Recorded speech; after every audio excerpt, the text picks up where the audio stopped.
Radio TV. Se escucha y se ve. Claro que esto se escucha y se ve, y aún las entrevistas se tornan mucho más interesantes, como la que vamos a vivir ahora con la licenciada Silvia Ortiz. Ella es licenciada en bromatología. Ustedes saben que todos los miércoles abordamos a este increíble momento donde conocemos más de bromatología, y hoy tratamos un tema muy pero muy importante. La saludamos a Silvia. Buenas tardes, bienvenida Silvia, muchas gracias por su tiempo. ¿Cómo estamos? Muy bien, y la verdad que estoy muy agradecida de que ustedes también me den la oportunidad de poder comunicarme, porque, como te decía anteriormente, es mi vocación de docencia. Yo creo que esto también es una docencia para la comunidad. Sí, sin lugar a dudas. Desde la comunicación podemos aportar conocimiento para los oyentes, para la sociedad, y hoy vamos a abordar un tema muy interesante que es el botulismo. Y es muy importante en San Rafael, sobre todas las cosas, porque vivimos en un lugar conservero, ¿no, licenciada? Claro. Y creo que tenemos que abordar a esto porque hoy por hoy, sabemos muy poco de esto, y a veces, cometemos errores a la hora de llevar adelante una conserva, ¿no? Así que, si quiere, arrancamos del principio. ¿Dónde se encuentra esta bacteria? Sí, esta bacteria, vamos a comenzar que es una intoxicación, porque a veces es producida a veces por bacterias o puede ser por sustancias químicas. En este caso es una bacteria que vive en un medio anaerobio, que es un medio sin aire. Bien. Que justamente es propicio en las conservas. Perfecto. Quiero aclarar esto justamente porque las conservas son solamente el peligro mayor, y porque esta bacteria es muy resistente a la acidez, muy resistente, se encuentra en el suelo, se encuentra en cualquier vegetal, en cualquier carne, en cualquier lugar, está siempre con nosotros, alrededor de nosotros, y pasa al alimento. No quiere decir esto que en la casa tengamos problemas de higiene y que por eso tengamos más problemas en la casa que en la industria. No es así. Claro. Esta bacteria es resistente, está con nosotros y va a pasar al alimento y va a resistir y todos la acidez. Podemos llegar a ser víctima de claro, eso. Inclusive va a resistir lo que se hace en fábrica, el escaldado con hidróxido para pelar la fruta.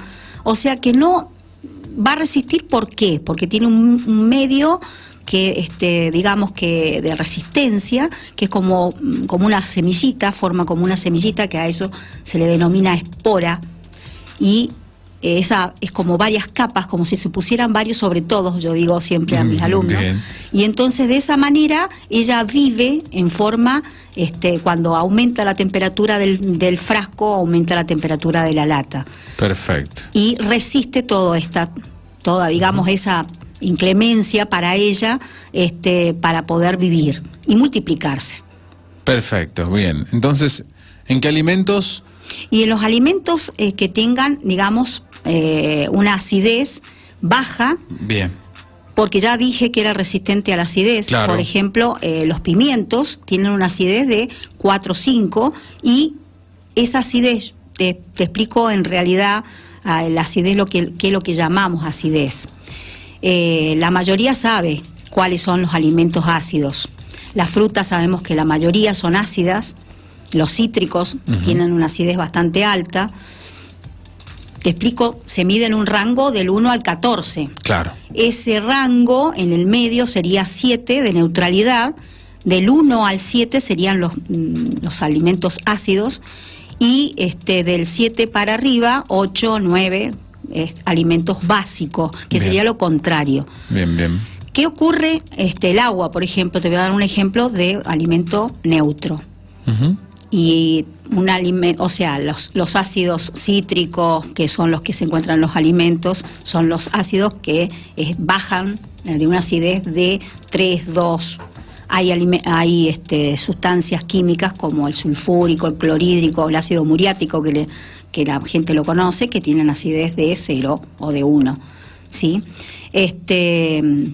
Pero eso no se encuentra en los alimentos. Los que se encuentran en los alimentos son los ácidos orgánicos, como el cítrico, el ascórbico, que es la vitamina C, ¿sí? Y que le dan una cierta acidez, y que esos alimentos, como las frutas, generalmente, no todas, ¿sí? Por ejemplo, la banana no es un alimento ácido, ¿sí? Entonces, pueden hacerse en conservas porque su acidez natural le permite, ¿no es cierto?, que este alimento no prospere y no se multiplique. Perfecto. ¿Qué pasa cuando se multiplica? Se multiplica y forma un veneno, una toxina, que esa toxina es la que produce la intoxicación. O sea, el microorganismo en su metabolismo natural produce esa toxina, que a nosotros nos puede producir la muerte. Tiene un proceso donde nosotros podemos llegar a saber que estamos intoxicados con algunos síntomas, pero a veces son a partir de las 36 horas, y no lo podemos vincular a veces con el alimento. Claro. Inclusive a veces si alguien comió, ¿no es cierto?, y tomó alcohol, como produce una serie de síntomas como digamos falacias, como que la persona se siente con visión doble, le cuesta hablar, y puede pensar de que ha tomado alcohol o que ha tomado, y a lo mejor asocia con una intoxicación. Claro. Cuando ya los síntomas son más graves, ¿no es cierto?, que ya le cuesta hablar, entonces ya se da cuenta de que puede llegar a ser algo, ¿no es cierto?, no frecuente. Perfecto, perfecto. Bueno, entonces podemos decir que también sean más en conserva y no en alimentos frescos, ¿no? Y por eso sí, abordo esa pregunta también, claro, para aquellos que claro, recién van el alimento escuchando. fresco, gracias a Dios, que no prospera y no produce ninguna toxina. Bien. O sea, no se multiplica, no produce la toxina, entonces nosotros no tenemos peligro. Pero sí cuando le sacamos el aire a la conserva, y eso lo hacemos justamente para que esa conserva no prospere en otros gérmenes, Claro. como fermentaciones, porque hay otros clostridium que producen gases, otras bacterias que pueden llegar a producir fermentaciones, y por supuesto a veces es muy común ver que toda la fruta se va hacia arriba, ¿no es cierto?, y que produzca gas. Eso lo producen otros microorganismos, y no precisamente este microorganismo. Bueno, vamos a hablar específicamente de la intoxicación. Nos hacemos referencia a eso. ¿Es muy grave esta intoxicación en el humano? Muy grave. Tan grave que podría llegar a matar, ¿no es cierto?, a una persona, a una lenteja, a un hombre de 90 kilos, más o menos, para que vos veas lo peligroso, una dimensión, lo terrible. Aparte, es muy pequeña cantidad. Inclusive ha habido casos en que la cocinera es la que se ha intoxicado, ¿no es cierto?, y los comensales no. Esto es un tema, ¿por qué? Porque el microorganismo es resistente, sumamente resistente a las altas temperaturas, pero la toxina que produce, no. Entonces a veces sucede que si nosotros calentamos al alimento o lo llevamos a ebullición cuando lo vamos a comer, podemos desintegrar la toxina en sustancias que no son nocivas para la salud. Perfecto. ¿Y qué le podemos decir, licenciada, a las personas, que realizan conservas? Claro, que no hagan y no realicen conservas como carnes, como todas las conservas que son, digamos, lentejas, beteraba, todas las verdes, inclusive arvejas, que son muy peligrosas porque no tienen acidez.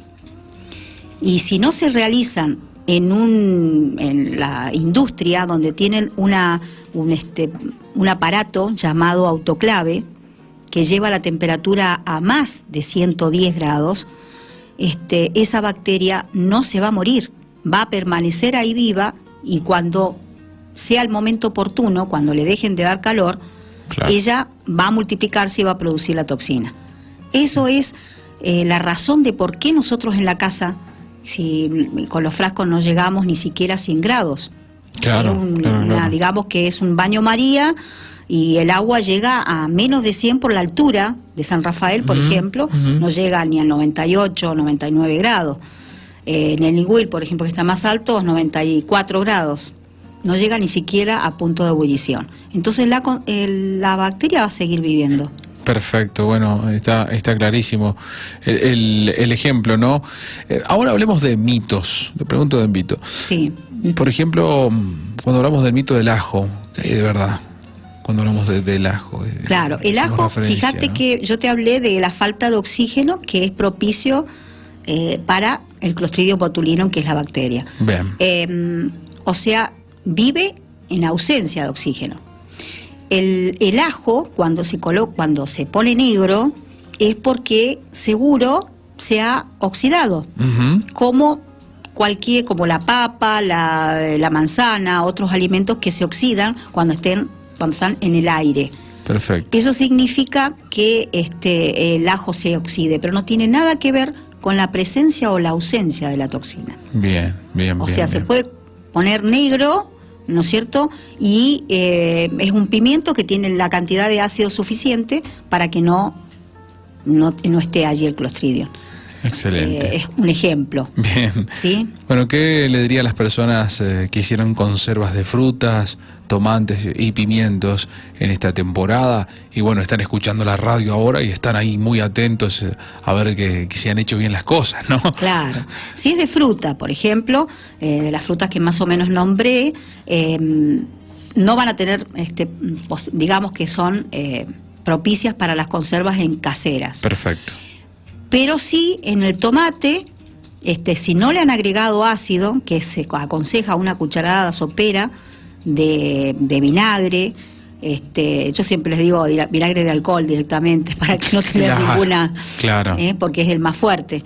Pero en realidad con cualquier vinagre, ¿no es cierto?, o limón, podría bajar la acidez. De esos tomates, fíjate que hay una sola especie que van a ver que es un tomate perita, que es el que se lleva a la industria y también se hace en la casa, sí. Que es como un morrón, parece como si fuera un morrón, porque tiene mayor contenido de agua y justamente ese tomate, buenísimo para ensalada, pero no para conserva. Bien, tiene un contenido bien. mayor de agua y por lo tanto el pH está por encima de 4,5, que es el límite que esta bacteria resiste. O sea, debajo de 4,5 puede morir, digamos. Hay que tener cuidado en ese sentido a la hora de elegir el tomate, ¿no? Claro. Y por ejemplo, en los demás alimentos que nombré, que son todos arvejas, lentejas, sobre todo hay una que es muy peligrosa, porque tiene un pH cercano a 9. Imagínate si te estoy diciendo, para poder bajar ese pH, las berenjenas. Sí, igual que las carnes también, de 8, 9, son pHs básicos directamente, y que para poder bajar ese pH hay que colocarle mucho ácido. Claro. Vos fíjate que uno de los intoxicados acá en San Rafael, que fue el doctor Díaz, que hace bastante atrás, pero bueno, yo creo que queda en el recuerdo de cualquier sanrafaelino, y fue con un escabeche. Sí. ¿Por qué? Porque justamente quizás haya tenido ese escabeche una cantidad propicia de ácido. Claro. Porque el pH de las carnes es muy alto y para poder bajar de abajo de 4 o 5 tenés que ponerle mucha cantidad. O sea, no es que estaba echada a perder, como dice la gente, ¿no? Claro, se malinterpreta ahí. Claro. Sí. Y por eso y no tiene ni gusto, ni sabor, ni ¿no es cierto?, ni olor que pueda percatarse el consumidor. Claro, que el consumidor no hay presencia de gas. Oler y decir está en mal estado, no. Claro, entonces, por eso que él tranquilito se comió toda la... Y mientras más cantidad, peor es la intoxicación. Claro, bueno, es muy peligroso, muy peligroso. Bueno, nos encantaría, ya como para ir finalizando, licenciada, ha sido muy clara con todos sus conceptos, un resumen, ¿no?, de esta breve charla que hemos tenido, haciendo alusión al botulismo que hemos hablado en este espacio. Claro, sí, lo que es una bacteria muy peligrosa, que a la hora de hacer conservas, los cuidados que dije en cuanto a la temperatura, que solamente hagan conservas en la casa con frascos, solamente de frutas, los tomates que agreguen, si quieren hacer tomate o pimiento, una cucharada de ácido por kilo de tomate, en si es vinagre de alcohol mejor, que sea más fuerte, bien, porque no le va a cambiar el gusto, ¿no es cierto?, a la conserva, y va a ser, digamos, más seguro. Si yo llego a tener, o cualquiera de los oyentes tuviera ya hecho algunos pimientos y no le agregó ácido, o piensa que le ha agregado poco, con solo calentar el alimento, a baño María 30 minutos antes de consumir la conserva, ahí nomás consumirla, o bien 20 minutos a fuego directo. Perfecto. Entonces así la toxina se degradaría en sustancias no nocivas. Muy bien. Pero muy bien. con esto, ojo, ese alimento se debe consumir en el momento. Claro, no volver a dejarlo guardar de nuevo. Bien, claro, ¿sí? claro. Porque bueno, o sea, la toxina es lo que produce la intoxicación, no la bacteria. Excelente. Bueno, muy clara, Silvia, muchísimas gracias por su tiempo, por agradecida yo también. obviamente explicarnos tan bien, por ser tan didáctica, tan clara. Y le esperamos pronto que se repita una visita más. Muchísimas gracias, aquí voy a estar. Bueno, muy bien, así pasaba el segmento de bromatología con la licenciada Silvia Ortiz, que nos trajo este lindo momento de aprendizaje, hoy hablando de botulismo.